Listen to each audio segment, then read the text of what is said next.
আসসালামু আলাইকুম ওয়া রাহমাতুল্লাহি ওয়া বারাকাতুহু। লাকাল হামদু ইয়া আল্লাহ ওয়াসসালাতু ওয়াসসালামু আলাইকা ইয়া রাসূলুল্লাহ সাল্লাল্লাহু আলাইহি ওয়াসাল্লাম।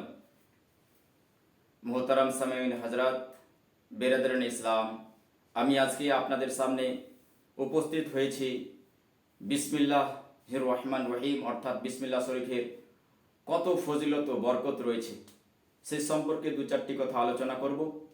আপনারা যারা আমার ভিডিও দেখবেন, পরিপূর্ণ না দেখলে আপনারা শেষ করবেন না, পরিপূর্ণ দেখলে আপনারা বুঝতে পারবেন যে বিসমিল্লাহর কত ফজিলত ও বরকত রয়েছে।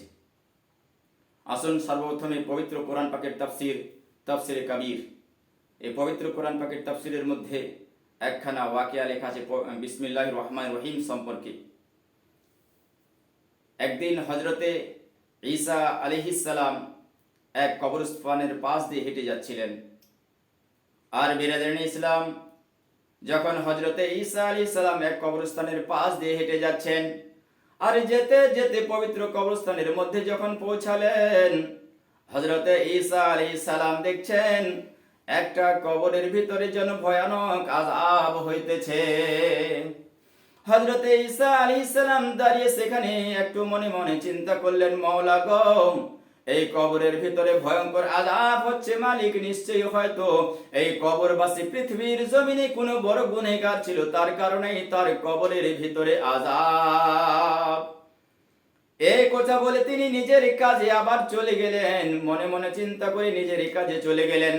আবার বিরাদারান ইসলাম, যখন নিজের কাজ পরিপূর্ণ হলো, আবার যখন ফেরত হয়ে ওই রাস্তা দিয়ে আসতেছেন, আর বিরাদারান ইসলাম যখন আবার ওই কবরস্থানের মধ্যে পৌঁছাইলেন, তার মনে একটা আবার চিন্তা হলো, ও আমার মালিক রব্বুল আলামিন, আমি যাবার পথে কবরের ভিতরে আযাব দেখেছিলাম।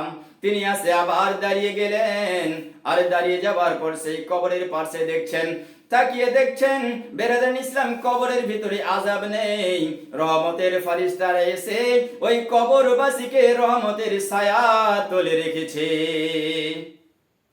এবার হযরত ঈসা আলাইহিস সালাম রবের দরবারে আরজ করে, মাওলা, আমি তো কিছু ভুল দেখছি না, যাওয়ার পথে দেখে গেলাম ওই কবরের ভিতরে অত্যন্ত আযাব হইতেছে। ওগো মালিক, এখন আসার পথে দেখি কবরের ভিতরে তোমার রহমতের ফেরেশতারা এসে রহমতের বিছানা বিছাইয়া দিয়েছে। মাওলা গো, আমি কিছু তোমার মহিমা বুঝতে পারলাম না। দুহাত তুলে রবের দরবারে হযরত ঈসা আলাইহিস সালাম দোয়া করেন, ওগো মালিক, তোমার দরবারে দোয়া চাই, আমি জানতে চাই এই কবরের ভিতরে এখনই আযাব হচ্ছিল, এখনই তোমার রহমত দিয়ে সেই আযাব কেমন করে পরিবর্তন হয়ে গেল। ও বিরাদারান ইসলাম, এখান থেকে একটা কথা পরিষ্কার হয়ে যায়। পবিত্র কোরআন পাকের তাফসিরে কাবীরের মধ্যে এখানে লেখা আছে যে বিরাদারান ইসলাম, যারা আল্লাহর পয়গম্বর, আল্লাহর নবী, তাদের ইলমে গায়ব আছে। যদি ইলমে গায়ব না থাকতো, তিনি জমিনের উপরে, নীল গগনের নিচে জমিনের উপরে, আর আযাব হচ্ছে কবরের ভিতরে, তাহলে হযরত ঈসা আলাইহিস সালাম জমিনের ভিতরে আযাব হচ্ছে, কবরের ভিতরে আযাব হচ্ছে, কি করে তিনি দেখতে পাচ্ছেন? আল্লাহ রাব্বুল আলামিন তাদের চোখের মধ্যে, আম্বিয়া ইকরাম আলাইহিস সালামের চোখের মধ্যে এত জ্যোতি দিয়েছেন, এত পাওয়ার দিয়েছেন, ওই জ্যোতি দিয়ে, ওই পাওয়ার দিয়ে তারা কবরের ভিতরে মাইয়াত কি করছে তাও তিনারা দেখতে পান। বলুন সুবহানাল্লাহ। তাহলে বিরাদারান ইসলাম, হযরত ঈসা আলাইহিস সালাম তখন রবের দরবারে আরজ করেন, মালিক, আমি তোমার মহিমা বুঝতে পারলাম না। আল্লাহ রাব্বুল আলামিন গায়েব থেকে আওয়াজ দিয়ে বলেন, ও আমার পয়গম্বর ঈসা আলাইহিস সালাম, তুমি যা দেখেছো সত্যি দেখেছো। তুমি যাওয়ার পথে দেখেছিলে কবরের ভিতরে আযাবের ফেরেশতারা, কবরের ভিতরে আগুন জ্বলতেছে, আযাব দিতেছে, এটা সত্য। কিন্তু তুমি যে এখন দেখছো সেই কবরের ভিতরে আবার রহমতের ফেরেশতারা রহমতের ডানা দিয়ে, তাদের ডানা দিয়ে সেই কবরের ভিতরে হাওয়া দিচ্ছে, জান্নাতের বিছানা বিছিয়ে দিয়েছে, জান্নাতের খাওয়া দাওয়া, জান্নাতের পরিপূর্ণ ব্যবস্থা করে দিয়েছে। এটা এটাও সত্য ওগো আমার পয়গম্বর ঈসা আলাইহিস সালাম এ যখন দুনিয়ার জমিনে ছিল নিশ্চয়ই তুমি যে মনে মনে ভেবেছিলে গুনাহগার ছিল, নিশ্চয়ই সে পৃথিবীর জমিনে গুনাহগার ছিল। ও ঈসা আলাইহিস সালাম আমার পয়গম্বর, তিনি নিশ্চয়ই গুনাহগার ছিল। কিন্তু ইনার ইন্তেকালের সময় ইনার বিবি, ইনার স্ত্রী যেন হামিলা ছিল, গর্ভবতী ছিল। ইনি ওসিয়ত করেছিল, ও আমার বিবি, এমন এক অসুখের মধ্যে, এমন এক মুসিবতের মধ্যে আমি গ্রেফতার হয়ে গেছি, আমি হয়তো পৃথিবীর জমিনে আর থাকবো না, আমার ইন্তেকাল ঘটবে।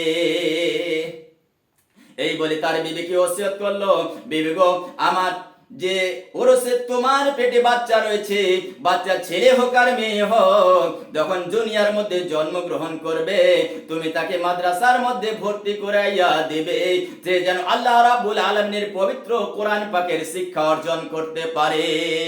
এই ওসিয়ত করে তিনার আব্বার ইন্তেকাল ঘটেছিল। কবরের ভিতরে গুনাহগার ছিল, আযাব হইতেছিল। আর আজকে এই টাইমে তার ছেলে যখন জন্মগ্রহণ করলো, তার আম্মা জান তাকে লালন পালন করে বড় করলো। আর যখন কিছু বয়স হয়ে গেল, 6 বছর যখন তার সেই ছেলের বয়স হয়ে গেল, ছেলে হয়েছিল, ছেলের বয়স যখন 6 বছর, তার আম্মা জান তাকে হাতখানা ধরে মাদ্রাসার মধ্যে আজকে এই টাইমে ভর্তি করে দিয়েছে।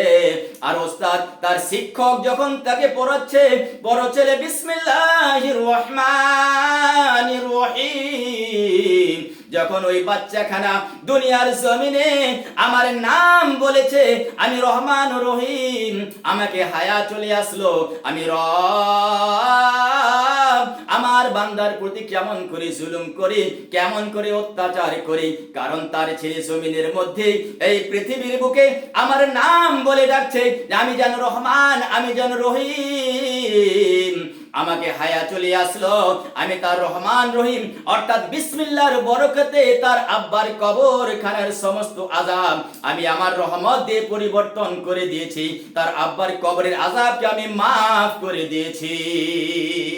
হযরত ঈসা আলাইহিস সালাম শুনে তাজ্জুব হয়ে গেলেন, ওগো মালিক, শুধু বিসমিল্লাহির রহমানির রহিম পড়াতে তুমি যদি এত রাজি হয়ে যাও, এত খুশি হয়ে যাও, কবরের আযাব তুমি যদি মাফ করে দাও, তাহলে দুনিয়ার মধ্যে যারা থাকবে যদি এই বিসমিল্লাহির রহমানির রহিম প্রত্যেক কাজের মধ্যে পড়ে, তাহলে কত না বরকত হবে। আর একদিনের ঘটনা, দুইখানা বান্ধবী, দুইটা মহিলা ছিল, দুইটা ছোট্ট মেয়ে ছিল। এই দুইজন বিরাদিন ইসলাম, একজন হচ্ছে মুসলিম আর একজন হচ্ছে অমুসলিম। এই দুইজন বান্ধবী একসঙ্গে ঘোরাফেরা করে, কিন্তু যিনি মুসলিম ছিল ও সব সময় যে কোনো কাজ কর্ম করে সব সময় আল্লাহর নাম নেয়, অর্থাৎ বিসমিল্লাহির রহমানির রহিম পাঠ করে।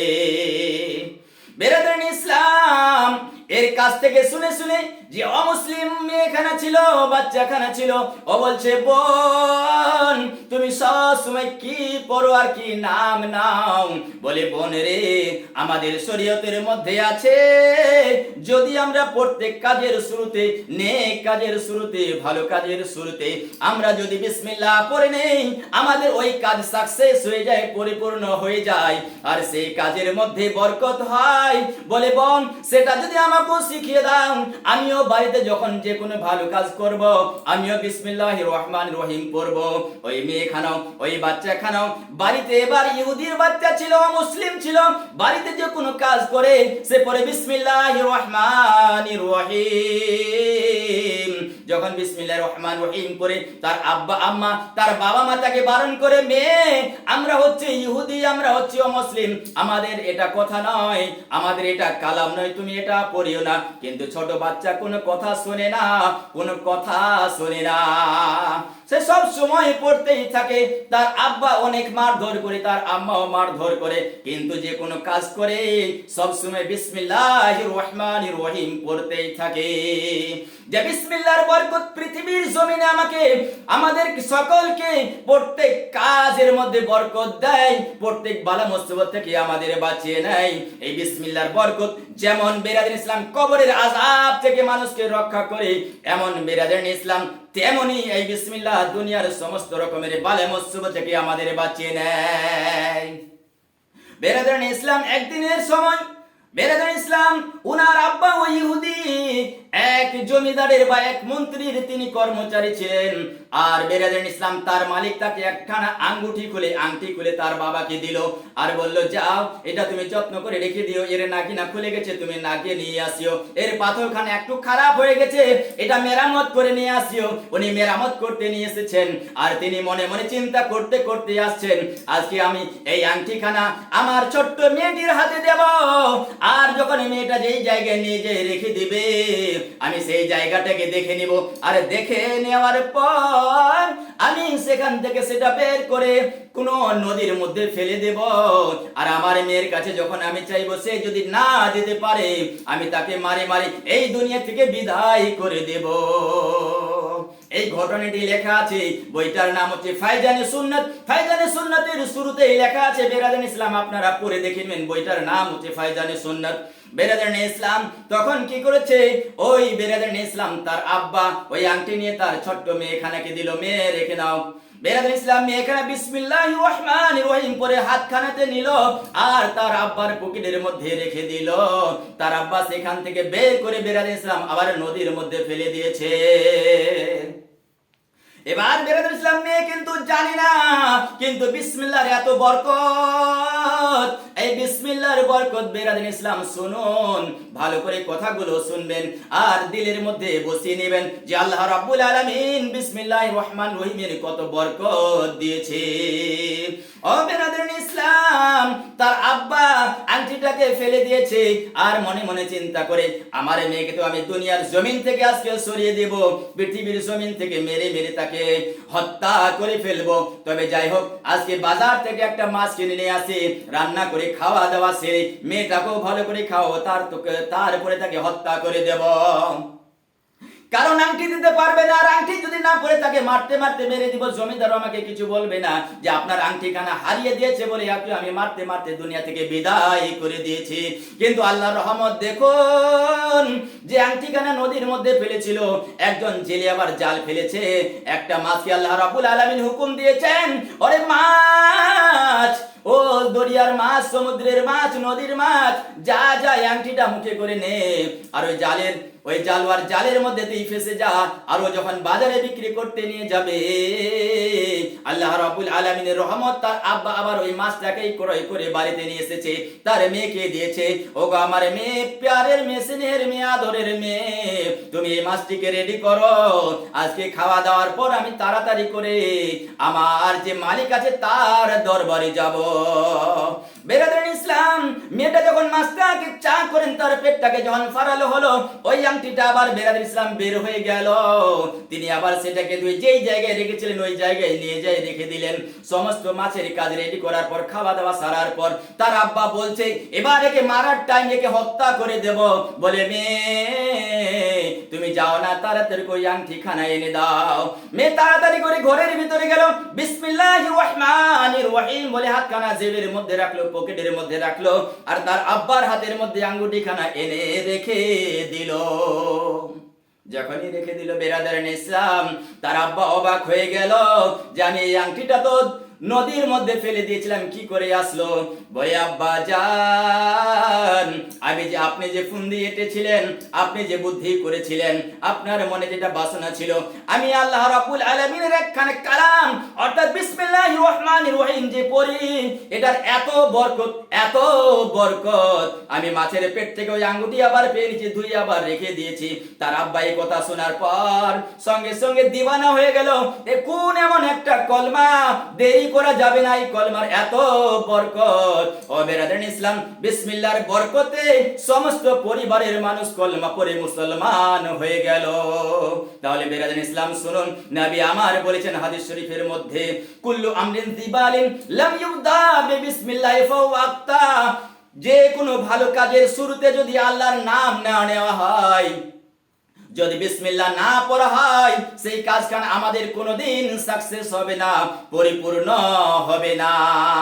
আর বিসমিল্লাহর বরকত, ওই মেয়ের জান বেঁচে গেল আর সমস্ত পরিবারকে কি বানিয়ে দিল? মুসলমান হয়ে গেল।